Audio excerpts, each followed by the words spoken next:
ECO. C'est le nom de la monnaie unique qu'ont retenu le 29 juin 2019 les chefs d'État et de gouvernement de la Communauté économique des États de l'Afrique de l'Ouest.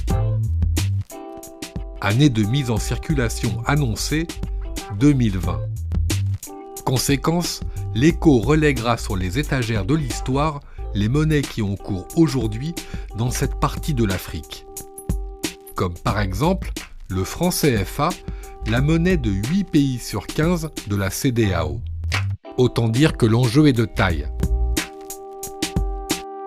Pour comprendre pourquoi, il faut faire un peu d'histoire. En 1945, la France crée une unité monétaire, le franc CFA. CFA ? CFA pour Colonie française d'Afrique. En 1958, le CFA devient le franc de la Communauté française d'Afrique. Puis au fur et à mesure de la décolonisation, la zone africaine du franc CFA se réduit.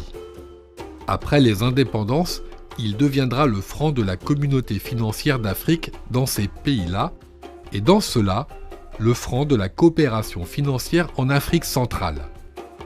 Mais plus d'un demi-siècle après l'indépendance de ces pays, c'est toujours la France qui gère la monnaie de ses anciennes colonies. Une situation unique au monde.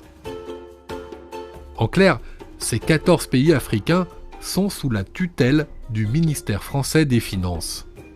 Dans les faits, le Trésor public français, donc l'administration française, fixe le taux de change en euros du franc CFA.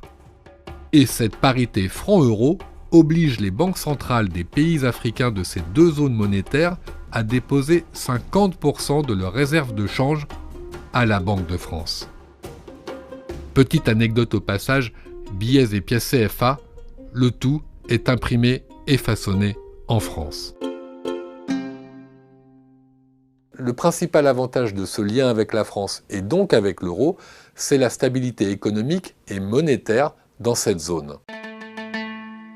Échanges commerciaux facilités entre ces pays, dette publique limitée, l'inflation de ces pays est plutôt maîtrisée alors que certains voisins comme le Libéria ou le Nigeria sont aux prises avec une inflation capricieuse.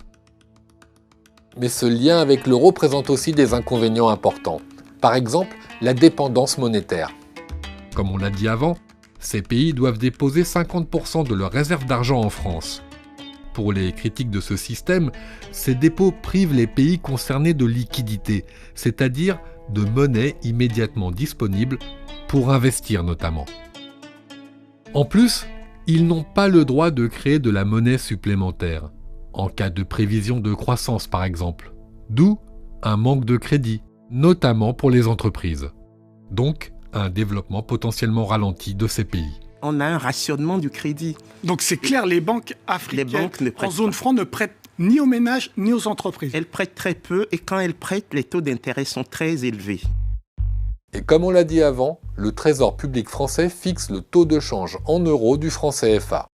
Autrement dit, ces États n'ont pas la main sur le cours de leur monnaie. Ce qui fait que quand l'euro est fort, le franc CFA est fort aussi. Et ça, c'est un problème pour exporter vers des pays où la monnaie est faible. Plus de blabla, on veut plus du franc CFA. L'histoire est en marche, nul ne l'arrêtera. On n'en veut plus, on n'en peut plus, on est plus que convaincus. Ce ne sont plus des murmures, mais la clameur de la rue.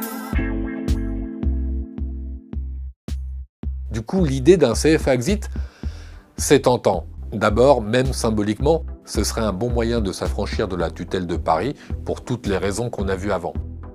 Mais au risque de se retrouver sous la coupe d'un autre poids lourd économique situé, lui, dans la région. Le Nigeria, un pays pétrolier qui représente les 2/3 du PIB de la zone et la moitié de sa population. N'empêche, pour ses partisans, le passage à l'ECO comme monnaie unique boosterait le commerce à l'intérieur de la CEDEAO. La marge de progression est immense, puisqu'actuellement, les pays de la CEDEAO exportent à peine 10% de leur production entre eux. Mais pour les détracteurs de l'ECO, cet argument ne tient pas. Ils prennent le cas des pays de la CEMAC, qui ont une monnaie unique, le franc CFA, depuis plus de 70 ans.